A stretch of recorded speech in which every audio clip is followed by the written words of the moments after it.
important terms used in the studies. Important terms used in the studies. So let's get started. The first word or the first term which we have gone for, which we'll be going for, is called as alleles.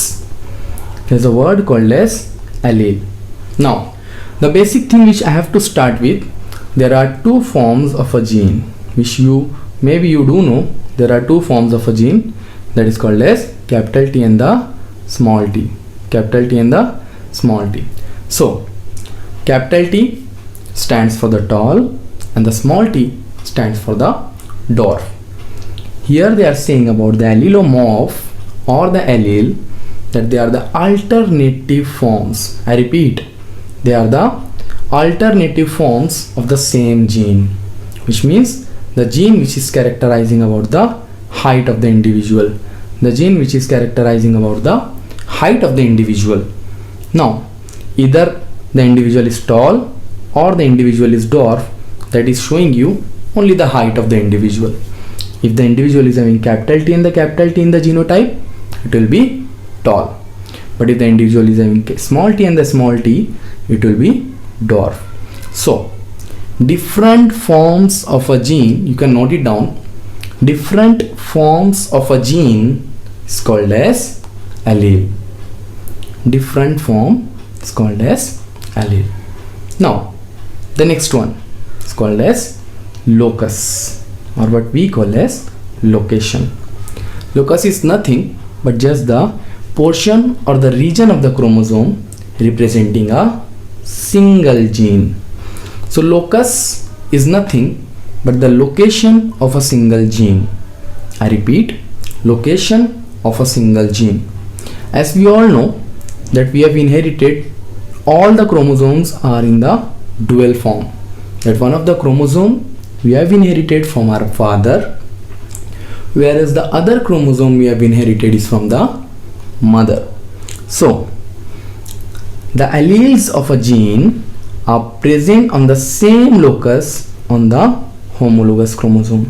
What does this homologous chromosome means? Which means there are two chromosome number 1, two chromosome number 10, two chromosome number 15, two chromosome number 18, 19, 20, 21, 22, 23 as well. Each and every chromosome is in the dual form. Each and every chromosome we have inherited from the father as well and the mother as well. So there are two chromosomes if I am taking. Let's say chromosome number 1 and the chromosome number 5. Are they homologous? No. Chromosome number 1 and the chromosome number 1 will be homologous to each other.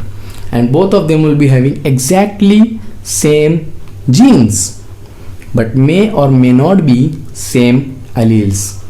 I repeat, the homologous chromosomes will be having exactly same genes, but maybe or may not be exactly same alleles. Please deal with. Now, here the term is coming called as homozygous. Homozygous. Here, if I am having both the gene of the character are identical, that will be called as homozygous. For example, this capital T. Just deal with here. This capital T is the homozygous one. Even this small t is also homozygous. But if I will be dealing with the next one called as heterozygous, this heterozygous. Here, both the genes of the character are different from each other, which means here I will be having the combination of this capital T and the small t.